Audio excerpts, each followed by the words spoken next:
नमस्कार दर्शक बंधु नयगढ़ 99 यूट्यूब चैनल को आपण मानक स्वागत करुच्चे। दर्शक बंधु आज ये वीडियो माध्यम जाना अमृतभंडा गछर उपकारिता। दर्शक बंधु पुणी थे कही रखुच्छी जदि चैनल को सब्सक्राइब करना सब्सक्राइब करनी एमती वृक्षलता फल फूल चेरमूल विषय किसी उपकारिता गुण जानापी आम सहित जोड़ी रुहतु। दर्शक बंधु ये वीडियो माध्यम आपण मानक मु जनइबी अमृतभंडा गछर कौन कौन उपकारिता गुण रही मु आपण मानक 5टी उपकारिता गुण वर्णना करेंगे वीडियो माध्यम डेरी करवानी। दर्शक बंधु आगू चलवा। दर्शक बंधु सर्वप्रथमे कंचा अमृतभंडा को भांगी तार क्षीर संगे लुण मिसाई दिन को 2-3 थर 5 ରୁ 7 दिन घषिले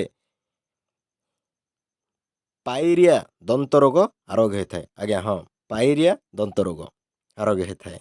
2 प्रत्येक कंचा अमृतभंडा को किछि दिन चोबाई खाइले अर्श रोग मुक्त मिलता है। जदि आपन को अर्श रोग होइछि कंचा अंडा को 2 ରୁ 3 दिन चोबाई खातु देखिए शीघ्र भल हम।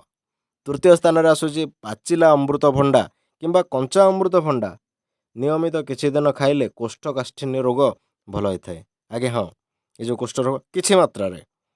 चतुर्थतः अमृतभंडा नियमित भाव में 5 ରୁ 7 दिन खाइले कामल रोग भल हुए। पंचम स्थान रे आसुची पिला जन्म ठारो नियमित 1 मास अमृतभंडा तरकारी खाइले स्तन वृद्धि हुए और खाद्य को जीर्ण करिथाए। बुझिपारे जदि कौन सी महिला शिशु को जन्म देइछन्ति स्तन वृद्धि होई नाही एवं खाद्य जीर्ण हो नाही जन्म पर ठारू तेणुकरी से जन्मित माता तांकु नियमित भाव में 1 मास पर्यंत भंडार तरकारी खाइबा द्वारा स्तन वृद्धि हुए एवं खाद्य हजम होता।